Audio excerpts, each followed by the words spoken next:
Hello neighbor, this is Curt with etrailer, and today we're going to take a look at the Benton LittleShift Bike Rack, and we're going to see how it fits on our 2019 Ford Taurus. Now if you're someone that's been on the lookout for a single bike carrier for your Taurus and have something that fits, and not only that, can be really versatile as far as the size or type of bike that you have, then the LittleShift is going to be an excellent choice for you. It's going to have an 80-pound weight capacity, so it is going to be able to handle your e-bike. And from a versatility standpoint, what really sets this one apart is the fact that it could be either wheel or frame mounted. There are 3 contact points. We've got a padded strap on each of our wheels to help stabilize it. And we also have this post and hook.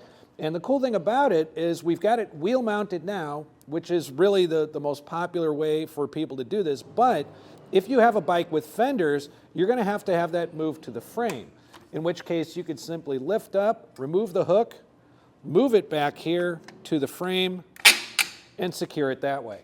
So the LittleShift is a fixed bike rack, meaning it doesn't have a tilt-away or a fold-up feature to it. It really just kind of stands alone just as it is.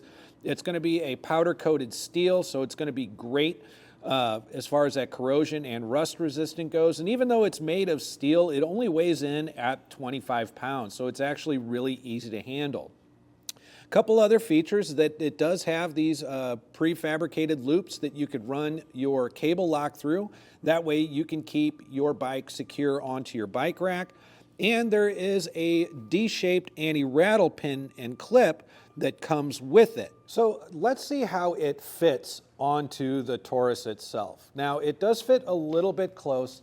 The hitch on a Taurus is tucked in pretty well underneath the bumper, so it can make it a little bit limiting, but just for reference, we do have a large frame bike on here today. It's got 15-inch handlebars, and from the frame, the pedals stick out 6.5 inches. So you could use that for reference on your own bike.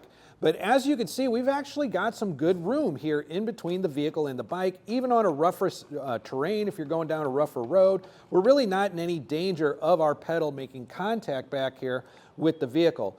However, pedal placement might be something you want to keep in mind. If you've got your pedals way down here low, that could actually end up maybe making contact with it. So I would set it up in a way that your pedals are up in this space up here above your bumper. Then you can guarantee you're not going to really have any contact with it. As far as the height goes, even with these longer handlebars, we're well above the edge of our trunk here. So we're not really too worried about that. But there's a couple of things that people do want to keep in mind when it comes to having something in their hitch. One of the things that we're going to take a look at is ground clearance. So from the furthest part of the bike rack, we're looking at about 12.25 inches off of the ground, and that's because we've got a little bit of a rise to the shank to help lift it up a little bit and get that extra ground clearance. That should be plenty for you, but you definitely want to keep that in mind whenever you're coming upon a steep incline or a driveway. The other thing we want to take a look at is just how far from the bumper does this come? Well, if we're measuring from the furthest part of the bumper here, and we're going to this point right here, we're looking at a distance of about 16.25 inches.